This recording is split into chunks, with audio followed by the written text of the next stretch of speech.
Et oui, donc vous avez croisé Frédéric dans les couloirs, évidemment. Oui. Et vous êtes venu avec quelque chose de très, très précieux. Oh. Ça vaut, ce que vous avez là, ça vaut très, très cher, Loïc. Ah bah là, allez, je vous le dis, 5 à 6 000 euros là, dans le bocal là. Donc si vous voulez, par exemple, la productrice, elle est derrière la porte, cachée, et elle me l'a confiée juste pour faire les quelques mètres pour arriver jusqu'à vous. Oui, on est allé voir... Il y a 2-3 messieurs assez costauds qui bah vous surveillent voilà, aussi. bah oui, c'est ça, c'est un diamant en fait. Ouais. On l'appelle l'or rouge, c'est le safran. Alors, moi je vous ai emmené dans la Creuse, parce que la Creuse, c'est un département, on a tendance à l'oublier, c'est le premier département producteur de safran.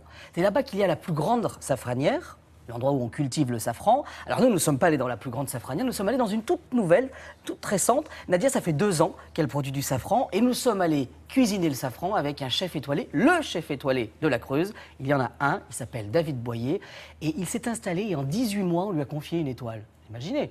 Ce qui veut dire qu'il y a du talent, et justement, on est passé en cuisine avec lui. Okay, Coconut Man, Moonhead and Pea. You ready? Et ben voilà, on est dans la Creuse. Et aujourd'hui, le triporteur est dans la Creuse. Et alors, normalement, le restaurant de David Boyer, c'est juste après, à gauche, Jean-Claude. Ah bah, c'est un sujet au rythme creusois. Et elle est pas belle, la vie, là, à la fraîche, comme ça. Ça, c'est l'automne. Ah. Mysterious, got shades on your eyes and your heels so high that you can't even. Bon, David, combien de temps ici, alors? Un peu plus de 2 ans. 2 ans aux commandes. Et au bout de combien de temps il y a eu l'étoile? 18 mois. Ah oui, et c'est allé super vite, hein. Ouais, voilà. Ici, on est dans une terre de safran, c'est ça? Exactement, on a 5 à 6 producteurs, dont la plus grosse safranière Qui est se présente dans trouve la Creuse sur le département, voilà. Et alors, nous, on va où, là? Et on va aller voir une plus petite safranière qui a à peine 2 ans. Bonjour. Alors là, on peut enjamber ou pas? Tu peux enjamber. Mais on ne marche pas. Tu ne marches pas. Ce sont Donc, des bébés safran. Voilà, donc ils se reposent, ils grossissent. Autour de nous, il y a combien de mètres carrés, en fait? Alors on est sur une petite safranière de 800 mètres carrés. L'année dernière, donc, on a récolté 170 grammes.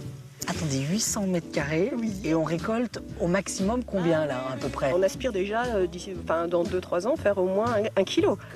Un kilo de Ce qui est en safran? soi, oui, ce qui est en soi énorme. 1 Mais kilo. vous êtes un peu drogué au safran, comme Eh ben, ça. En tout cas, il faut l'aimer. Ah bah faut l'adorer. On cueille la fleur et une fois qu'on a cueilli la fleur, ensuite on va émonder, c'est-à-dire qu'on va enlever ce qui nous intéresse, Oui. ce qui fait le safran, c'est le pistil. Après, il n'a pas d'arôme, en fait, là. Exactement, ce qu'on sent, c'est la fleur. Donc ensuite, on va procéder au séchage. D'accord. Dans un petit four. Et c'est là que ça se corse. Oui, Parce que là, on perd combien du poids? 80%.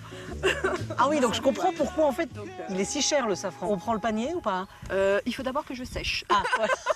Vous ou le safran? Alors, le safran. Ah oui.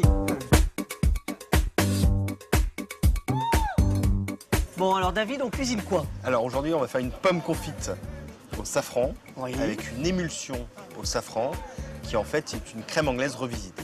Une crème anglaise version creusoise, c'est ça? Exactement. Première chose, le sirop au safran.